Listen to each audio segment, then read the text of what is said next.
बुद्ध और अंगुलिमाल। सद्गुरु ज्ञानलेख। बुद्ध कहानियां। अंगुलिमाल एक आदमी था, लोगों ने उसका नाम अंगुलिमाल रखा। उसके साथ कुछ घटित हुआ, उसे लगा कि समाज उसके साथ अन्याय कर रहा है और वह क्रोधी व्यक्ति बन गया।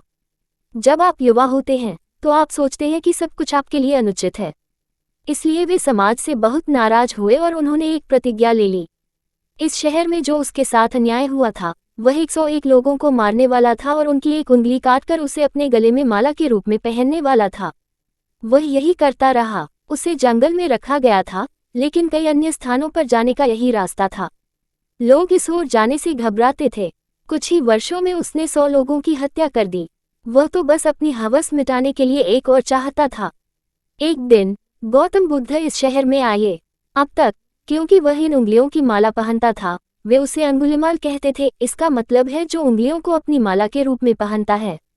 अपनी प्रतिज्ञा पूरी करने के लिए उसे बस एक और उंगली की जरूरत थी। गौतम आए और उन्हें उसी रास्ते से जाना था।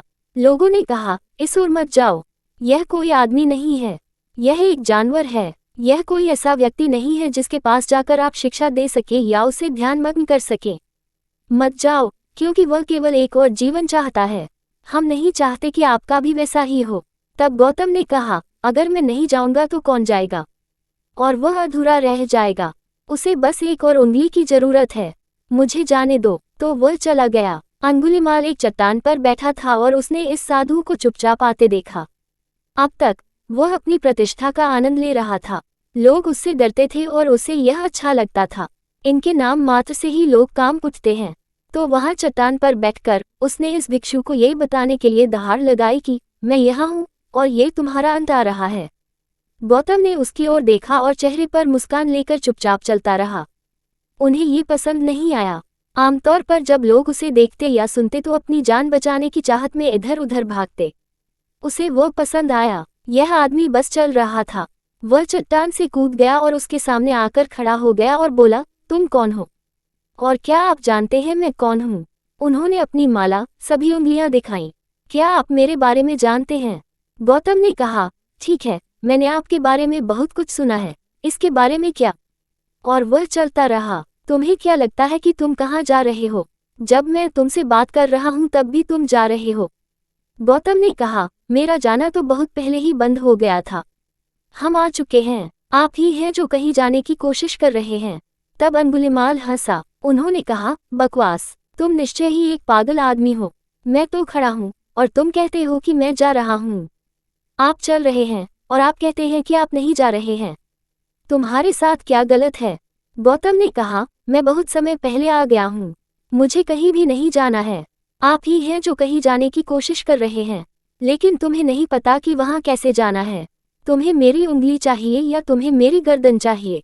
आपके पास पहले से ही उंगलियां हैं। आप मेरा सिर लटका सकते हैं और यह हार के लिए एक अच्छा पेंडेंट होगा। क्योंकि मेरा काम हो गया, मैं आ गया हूँ। इससे कोई फर्क नहीं पड़ता कि मैं शारीरिक रूप से यहाँ हूँ या नहीं। आप जो चाहते हैं वो कर सकते हैं। मारने का मजा तभी है जब वे डरे हुए हों और मरना नहीं चाहते हों। जब कोई मरना चाहता है और उसे कोई परवाह नहीं है, तो इस आदमी को मारने से क्या फायदा? और ऐसा लगता है कि अगर वह इस आदमी को मार भी दे तो भी उसकी 101 जन्मों की वासना पूरी नहीं होगी, क्योंकि यह आदमी उसे सुख नहीं देता है। फिर उसने कहा, रुको, तुम मुझे बताओ कि यह किस बारे में है। आप चल रहे हैं और आप कह रहे हैं कि आप आ गए हैं और आप नहीं चल रहे हैं। मैं हिल नहीं रहा हूँ और आप कहते हैं कि मैं हिल रहा हूँ। आप अपने तरीके से पूर्णता की तलाश कर रहे हैं। 101, मैं पूर्ण हूँ, यही बड़ा अंतर है। 101, मैं पूर्ण हूँ, यही बड़ा अंतर है। और तुम मेरी जान ले सकते हो। अगर तुम्हें लगता है कि तुम संतुष्ट हो जाओगे तो ऐसा करो, क्योंकि मेरा काम लोगों को संतुष्ट करना है। यदि यह इतनी आसानी से होने वाला है कि बिना किसी उपदेश के केवल मेरा गला काटने से तुम्हारी पूर्ति हो जाएगी, तो बस करो, समस्या क्या है? तब अंगुलिमाल उनका शिष्य बन गया। गौतम ने कहा, तुम्हें उस नगर में जाना चाहिए जहां से तुमने 100 लोगों को मार डाला है। गौतम के भिक्षुओं को भिक्खस कहा जाता था। भिक्खु का शाब्दिक अर्थ भिखारी होता है। उन्होंने उसे एक पीला कपड़ा और एक भिक्षा पात्र दिया। उन्होंने कहा, जाओ शहर में कुछ खाने की तलाश करो। एक छोटे शहर में 100 लोगों की मौत का मतलब है कि लगभग हर परिवार ने इस आदमी के कारण किसी को खो दिया है। अंगुलिमाल एक भिक्षु के रूप में शहर में आया। लोगों ने ये देखा और वे भयभीत हो गए। वे नहीं जानते थे कि वह क्यों आया है। वे सब अपनी छतों पर जाकर खड़े हो गए क्योंकि उन्हें डर था कि वह क्या करेगा। फिर जब उन्होंने देखा कि वह वश में हो गया है, वह पहले जैसा खूंखार आदमी नहीं रहा, तो उन्होंने उस पर पत्थर फेंकना शुरू कर दिया क्योंकि प्रत्येक परिवार ने उसके लिए किसी को खो दिया था। तो उसने जारी रखा, पत्थर उस पर लगे और उसके पूरे शरीर से खून बह रहा था। फिर जब पथराव कुछ ज्यादा हो गया तो गौतम आए और लोगों को रुकने के लिए कहा और कहा, ये वही आदमी नहीं है, यह आदमी मेरा ही विस्तार है। तुम मुझ पर पत्थर फेंक रहे हो, अभी रोको। इस आदमी को मारने का कोई मतलब नहीं है क्योंकि इस आदमी को बहुत कठिन तरीके से एहसास हुआ है। अब आप इस आदमी को मारकर उसे बर्बाद नहीं कर सकते। अंगुलीमाल एक सितारा शिष्य बन गया और पूरे देश में जाकर बुद्ध के जीवन जीने और जानने के तरीके का प्रचार किया। लेकिन वे उसे अंगुलीमाल कहते रहे क्योंकि वह उन उंगलियों को अपने गले में पहनता था।